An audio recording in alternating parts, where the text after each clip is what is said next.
Hi friends, welcome to Shri love circle. ಪ್ರತಿಯೊಬ್ಬ ಹೆಣ್ಣಿಗೂ ಬಳೆ ಅಂದರೆ ತುಂಬ ಇಷ್ಟ. ಬಳೆ ಮಹಿಳೆಯರಿಗೆ ಗೌರವದ ಸಂಕೇತ. ಎಷ್ಟೇ ಒಡವೆಗಳಿದ್ದರೂ ಕೈಗೆ ಗಾಜಿನ ಬಳೆ, ಹಣೆಗೆ ಸಿಂಧೂರ, ಕಣ್ಣಿಗೆ ಕಾಟಿಕೆ, ತಲೆಗೆ ಹೂ ಇದ್ದರೇನೆ ಹೆಣ್ಣಿಗೆ ಕಳೆ ಅಂದ. ಈ ವಸ್ತುಗಳು ಬಿಟ್ಟು ಬೇರೆ ಯಾವುದೇ ವಸ್ತು ಇದ್ದರೂ ಅದರ ಬೆಲೆ ಕಡಿಮೆನೇ. ಕೈಗೆ ಹಾಕೋ ಬಳೆಗಳು ಸೌಂದರ್ಯ ಹೆಚ್ಚಿಸೋ ಜೊತೆಗೆ ಮುತ್ತೈದೆತನವನ್ನು ತೋರಿಸುತ್ತದೆ. ನಮ್ಮ ಹಿಂದೂ ಸಂಪ್ರದಾಯದಲ್ಲಿ ಹೆಣ್ಣು ಮಕ್ಕಳು ಕೈಗೆ ಗಾಜಿನ ಬಳೆ ಹಾಕೋದು ಪದ್ಧತಿ ಎಂದು ತಿಳಿಸುತ್ತದೆ. ಅನಾದಿ ಕಾಲದಿಂದಲೂ ಬಂದಿರೋ ಈ ಪದ್ಧತಿಯನ್ನು ಈಗಲೂ ನಾವು ಅನುಸರಿಸಿಕೊಂಡು ಬರ್ತಿದ್ದೇವೆ. ಇದರ ರೂಪಗಳು ಬದಲಾಗುತ್ತಿದ್ದರೂ ಪದ್ಧತಿ ಮಾತ್ರ ಬದಲಾಗಿಲ್ಲ. ಗಾಜಿನ ಬಳೆ, ಪಿಂಗಾಣಿ ಬಳೆ, ಪ್ಲಾಸ್ಟಿಕ್, ಬೆಳ್ಳಿ, ಚಿನ್ನದ ಬಳೆ ಅಂತ ವಿವಿಧ ರೀತಿಯಲ್ಲಿ ಕೈ ಹಂದ ಹೆಚ್ಚಿಸುತ್ತೇವೆ. ಸಿರಿದೇವಿ ಲಕ್ಷ್ಮೀದೇವಿಗೂ ಬಳೆ ಎಂದರೆ ಅಚ್ಚುಮೆಚ್ಚು. ಬಳೆಯಿಂದ ಪಾಸಿಟಿವ್ ಎನರ್ಜಿ ಸಿಗುತ್ತದೆ, ಹಾಗೆ ಅದೃಷ್ಟದ ಸಂಕೇತವೂ ಇದಾಗಿದೆ.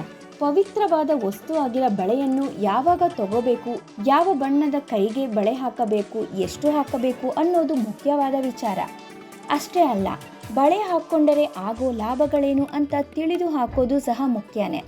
ನಿಮ್ಮ ಕೈನಲ್ಲಿ ಸದಾ ಸ್ಪರ್ಶಿಸೋ ಬಳೆ ಬಗ್ಗೆ ನೀವು ತಿಳಿದುಕೊಳ್ಳಬೇಕಾ? ಹಾಗಾದರೆ ವಿಡಿಯೋ ಸ್ಕಿಪ್ ಮಾಡದೆ ನೋಡಿ. ವಿಡಿಯೋ ನೋಡೋಕ್ಕೂ ಮುಂಚೆ ನೀವಿನ್ನೂ ನಮ್ಮ ಚಾನಲ್ನ ಸಬ್ಸ್ಕ್ರೈಬ್ ಮಾಡಿಲ್ಲ ಅಂದರೆ ಈಗಲೇ ಸಬ್ಸ್ಕ್ರೈಬ್ ಮಾಡಿ. ಹಾಗೆ ಮುಂದಿನ ಯೂಸ್ಫುಲ್ ವಿಡಿಯೋಸ್ಗೆ ತಪ್ಪದೇ ಬೆಲ್ ಬಟನ್ ಪ್ರೆಸ್ ಮಾಡಿ.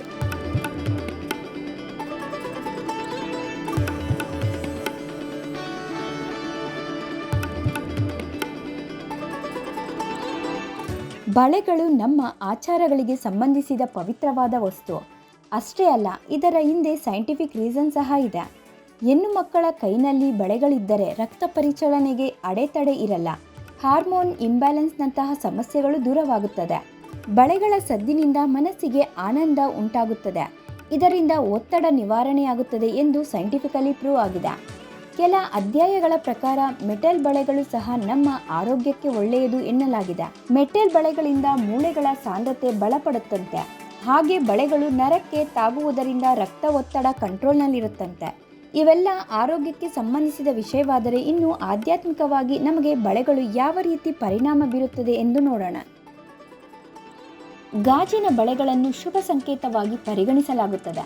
ಯಾವುದೇ ಶುಭ ಕಾರ್ಯ, ಹಬ್ಬ ಹರಿದಿನಗಳಲ್ಲಿ ಬಳೆ ತೊಡುವುದು ಒಳ್ಳೆಯದು ಎಂದು ಹಿರಿಯರು ಹೇಳುತ್ತಾರೆ. ಇದು ಅನಾದಿ ಕಾಲದಿಂದ ಆಚರಿಸಿಕೊಂಡು ಬಂದಿರುವ ವಾಡಿಕೆ. ಮದುವೆ ವೇಳೆ ಬಳೆ ತೊಡಿಸೋ ಶಾಸ್ತ್ರ ತುಂಬ ಮುಖ್ಯ. ವಧುವಿಗೆ ಬಳೆ ತೊಡಿಸೋದ್ರಿಂದ ರಕ್ಷಣಾ ಶಕ್ತಿ ಇರುತ್ತೆ, ಹಾಗೆ ದುಷ್ಟಶಕ್ತಿ ಸಮೀಪಿಸಲ್ಲ ಎಂಬ ನಂಬಿಕೆ ಇದೆ. ಗರ್ಭಿಣಿಯರಿಗೆ 5ನೇ ತಿಂಗಳಲ್ಲಿ ಬಳೆ ತೊಡಿಸುತ್ತಾರೆ. ಬಳೆಗಳ ಸದ್ದು ಪಾಸಿಟಿವ್ ಎನರ್ಜಿ ತುಂಬುವುದರಿಂದ ಹೊಟ್ಟೆಯೊಳಗಿರೋ ಮಗು ಆರೋಗ್ಯವಾಗಿ ಬೆಳೆಯುತ್ತೆ ಎಂದು ಹಿರಿಯರು ಹೇಳುತ್ತಾರೆ. ಇನ್ನು ಬಳೆಗಳಲ್ಲಿ ಎಷ್ಟೋ ಬಣ್ಣಗಳು ಇವೆ.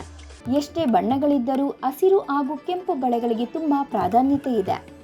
ಕೆಲ ಶಾಸ್ತ್ರಗಳಿಗೆ ಕಪ್ಪು ಬಳೆ 2 ತೊಡಿಸೋ ವಾಡಿಕೆಯೂ ಇದೆ. ಹಸಿರು ಬಳೆ ಆಧ್ಯಾತ್ಮಿಕ ಶಾಂತಿ ಸಂಕೇತ. ಈ ಬಳೆಗಳಿಂದ ಸದಾ ಸಂತೋಷ, ನೆಮ್ಮದಿ ಇರುತ್ತದೆ. ಕೆಂಪು ಬಳೆ ಶಕ್ತಿ ಸ್ವರೂಪ, ದೈವ ರಕ್ಷೆ ಸದಾ ಇರುತ್ತದೆ. ಕೆಂಪು ಬಳೆ ದೇಹದ ಉಷ್ಣಾಂಶ ಕಡಿಮೆ ಮಾಡುತ್ತದೆ ಎಂದು ಹೇಳಲಾಗುತ್ತದೆ. ಸನಾತನ ಧರ್ಮ ಹೇಳುವಂತೆ ಯಾವ ಮಹಿಳೆಯರು ಬಳೆ ಧರಿಸುತ್ತಾಳೋ ಆ ಮನೆಯಲ್ಲಿ ಲಕ್ಷ್ಮೀದೇವಿ ಮನೆಯಲ್ಲೇ ಇರುತ್ತಾಳೆ ಎಂದು ಹೇಳಲಾಗುತ್ತದೆ. ಮನೆಗೆ ಬರೋ ಮುತ್ತೈದೆಯರಿಗೆ ತಾಂಬೂಲ ಜೊತೆಗೆ ಬಳೆ ಕೊಟ್ಟರೆ ತುಂಬ ಶ್ರೇಷ್ಠ ಎನ್ನಲಾಗುತ್ತದೆ. ಮುತ್ತೈದೆಯರು ಬಳೆ ಯಾವ ದಿನ ಮನೆಗೆ ತರುತ್ತಾರೆ ಎಂಬುದು ತುಂಬ ಮುಖ್ಯವಾದ ವಿಷಯ. ಲಕ್ಷ್ಮೀ ದೇವಿಗೆ ಇಷ್ಟವಾದ ದಿನ ಶುಕ್ರವಾರ ಹಾಗೂ ಭಾನುವಾರ ಬಳೆಗಳನ್ನು ಮನೆಗೆ ತಂದರೆ ಆ ಮಹಿಳೆಯ ಪತಿಗೆ ಶುಭವಾಗುತ್ತದೆ. ಮಂಗಳವಾರ ಹಾಗೂ ಶನಿವಾರ ಬಳೆ ಖರೀದಿಸಿದರೆ ಪತಿಗೆ ಸಂಪಾದನೆ ಕಡಿಮೆಯಾಗುತ್ತೆ ಎಂದು ಪಂಡಿತರು ಹೇಳುತ್ತಾರೆ. ನೀವು ಬಳೆ ಖರೀದಿಸುವಾಗ ದಿನವನ್ನು ನೆನಪಿನಲ್ಲಿಟ್ಟುಕೊಳ್ಳಿ.